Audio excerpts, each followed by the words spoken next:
Good evening friends. Team work, અહીંયા કંઈક heading આપ્યું છે ટીમ વર્ક. ટીમ વર્ક એટલે શું? કોઈ કહેશે મને? ઘણા બધાને ખબર હશે ને. પ્લીઝ તમારામાંથી કોઈ શેર કરે તો. ટીમ વર્ક સભી કો સાથ લેકે ચલના. ઓર કોઈ ટીમ વર્ક?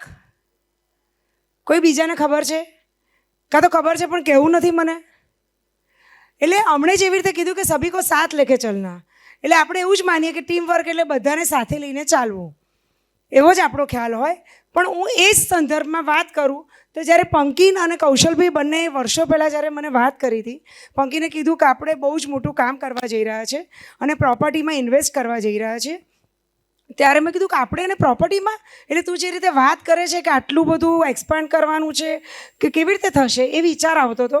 પણ એક ટ્રસ્ટ હતો, ડેફિનેટલી એ લોકો પર એવો ટ્રસ્ટ હતો કે જે પણ થશે એ બેસ્ટ જ થશે. અહીંયા બેઠેલા બધા લોકો ઘણા ન્યુક્લિયર ફેમિલીમાં રહેતા હશે અને ઘણા જોઈન્ટ ફેમિલીમાં રહેતા હશે. કેટલા લોકો જોઈન્ટ ફેમિલીમાં રહે છે? પ્લીઝ. ઓ વાવ, આટલા બધા લોકો અત્યારે પણ જોઈન્ટ ફેમિલીમાં રહે છે. બહુ જ સારી વાત છે. કારણ કે હું જોઈન્ટ ફેમિલીની એક વાત કરું તો તમને બધાને ખબર હશે કે જોઈન્ટ ફેમિલીમાં દેરાણી જેઠાણી બહુ જ બધા લોકો, ભાઈઓ બધા સાથે રહેતા હશે, સાસુ સસરા, એટલે ઘણા બધા પોઈન્ટ્સ આવે. વ્યવહારની વાત આવે, માંદગી સાજગીની વાત આવે, પછી તમારે બિઝનેસની વાત આવે, ફાઇનાન્સની વાત આવે, એ બધી છોકરાઓને રાખવાના કેવી રીતે, મોટા કેવી રીતે થશે, તમે સાચવશો કે નહીં, એકબીજાને જમવાનું સાચવવાની વાત આવે, બધું જ આવે. રાઈટ? એ બધું જ ની સાથે એ બધાના મંતવ્ય અલગ હોય. એ બધાને બેલેન્સ કરીને ચાલવું પડે કે બધાને સાથે રહીને ચાલવું પડે. એટલે જોઈન્ટ ફેમિલી એ રીતે જ આપણે કરી શકીએ છીએ. જેમ કે આપણા હાથમાં 5 આંગળી છે જે એ સરખી છે નથી, છતાં પણ એ જ્યારે ભેગી થાય છે ત્યારે મુઠ્ઠી બને છે ને. એવી જ રીતે જોઈન્ટ ફેમિલી રહે છે. રાઈટ? અત્યારના તો એ વર્ષો પહેલાં જે જોઈન્ટ ફેમિલીમાં રહેતા હતા કે અત્યારે બી ઘણા બધા રહે છે, એ જ સપનું લઈને કૌશલભાઈ અને પંકીને આગળ વધાર્યું બિઝનેસના પોઈન્ટ ઓફ વ્યૂથી.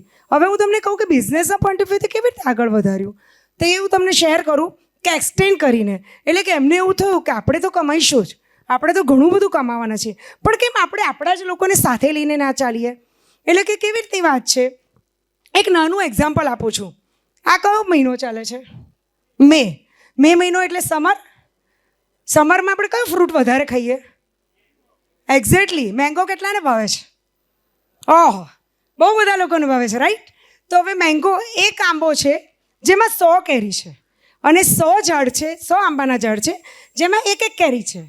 તો કયું વધારે સારું? કયું વધારે સારું તમારી દ્રષ્ટિએ કહો. આપણે કંઈ લોજિક એપ્લાય નથી કરવો, તમારી દ્રષ્ટિએ કહો કયું સારું વધારે? શું? 100?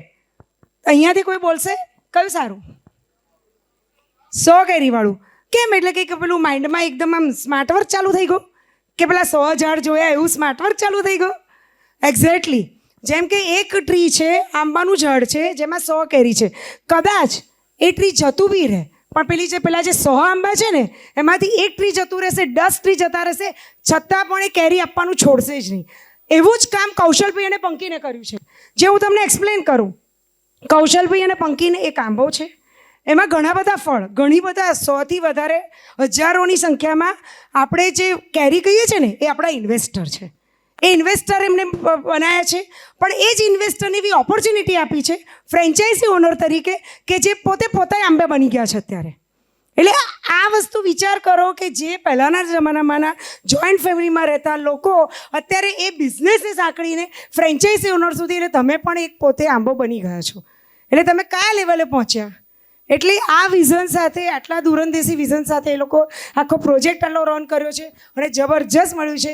એટલે આ જ વાત તમને શેર કરવી હતી. એટલે હવે તમારે આંબો બનવું છે કે નહીં એ તમારા હાથમાં છે.